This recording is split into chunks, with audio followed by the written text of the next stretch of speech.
And now to the Trump transition. Yesterday, the president-elect told Meet the Press moderator Kristen Welker that he plans to deport millions of undocumented immigrants and try to end birthright citizenship. NBC5's Kate Chappell is here with us in the studio with some local reaction to this news being made in that interview. Kate? Steph and Mary and I spoke to several immigration attorneys today who are concerned with the rhetoric and what it could mean for many here in Chicago.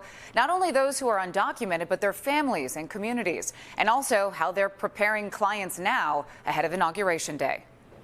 You promised to end birthright citizenship on day one. Is that still your plan? Yeah, absolutely. In his first post-election network television interview, President-elect Donald Trump said he has no choice but to deport everyone in the U.S. here illegally, and said he will move to end birthright citizenship, long enshrined in the 14th Amendment of the Constitution. I'm understanding is he wants to do it by executive order, which is just not legally possible. Victoria Carmona, a law professor at Chicago Kent, is concerned with the long-term implications that would have, but also says it's not realistic. So in order to take that away, we'd have to get 2/3 of Congress, so both the House and the Senate, as well as 3/4 of the states would have to ratify that. Carmona, born to immigrant parents herself, has received numerous concerned phone calls from clients since the election. Have your paperwork in order in terms of, right, if you have birth certificates of your children, if they don't have U.S. passports already, I think you should apply for a U.S. passport for them. The Illinois Coalition for Immigrant and Refugee Rights is also preparing the groups it works with for a new administration,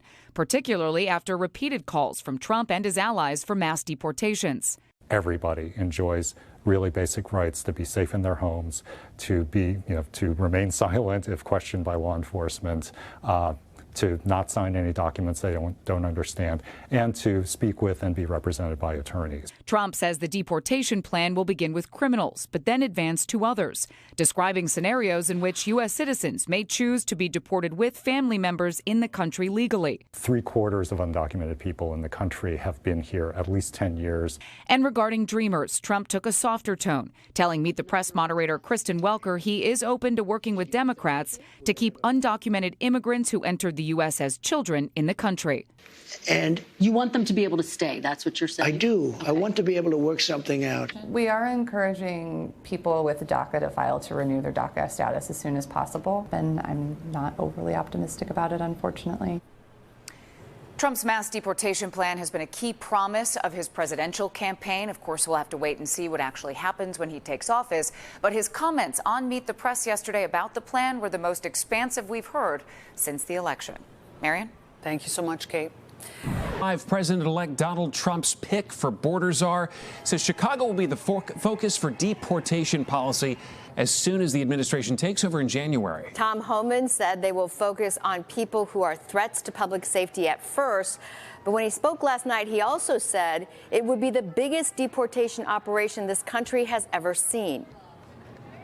And all that starts on January 21st. Yeah! And we're going to start right here in Chicago, Illinois.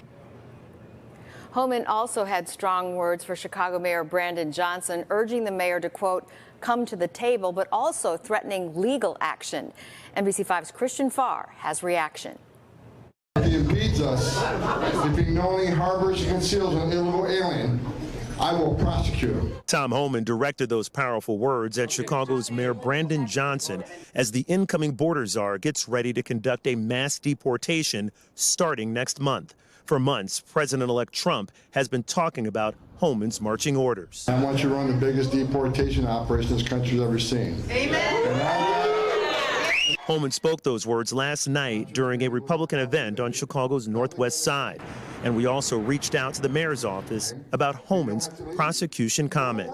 Besides the mass deportation, Homan has also been charged with securing the border. Is he going to have enough personnel, enough resources? Fred Sau is with the Illinois Coalition for Immigrants and Refugee Rights and questions whether this deportation plan can actually be pulled off.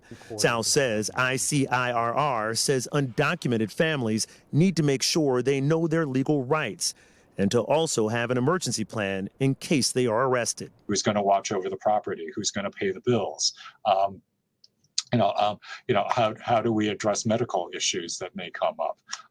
All of these things need to be thought through and planned out. Some immigration attorneys here in the Chicago area say they already have experience dealing with Trump's first term in office, but they say this time they believe it's going to be more challenging.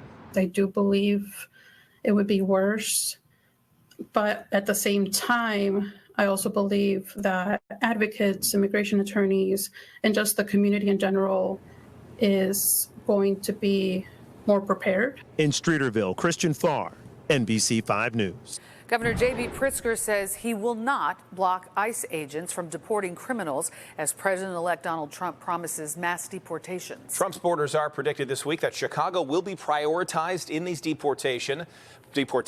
Political reporter Marianne Ahern was just back from Pritzker's remarks today. I know it's a big topic of discussion in state and city officials. What do they have to say, Marianne? Alex and Marianne, yes, many questions to the governor today. The president-elect says the focus first will be on criminals as he plans to begin those deportations January 21st. While Pritzker defended those waiting for citizenship, he conceded criminals should be sent back to their homes. Governor Pritzker's remarks just days after new border czar Tom Homan visited Chicago with promises to first deport criminals who are not documented. A convicted violent criminal should not be in the United States, if you ask me. A convicted immigrant, right, undocumented immigrant, let me be clear with the words, undocumented, should not be allowed to stay in the United States if they are a convicted violent criminal. Pritzker also said he will defend the migrants who have arrived in the Chicago area in the last 2 years. He said, quote, I have an obligation to protect them, and says the laws in Illinois just do that. Sure, we have a lot more to come. You know, there's so many things that are going to be rolling out as the immigration policy starts to become more clear. Absolutely. Thanks so much, Marianne.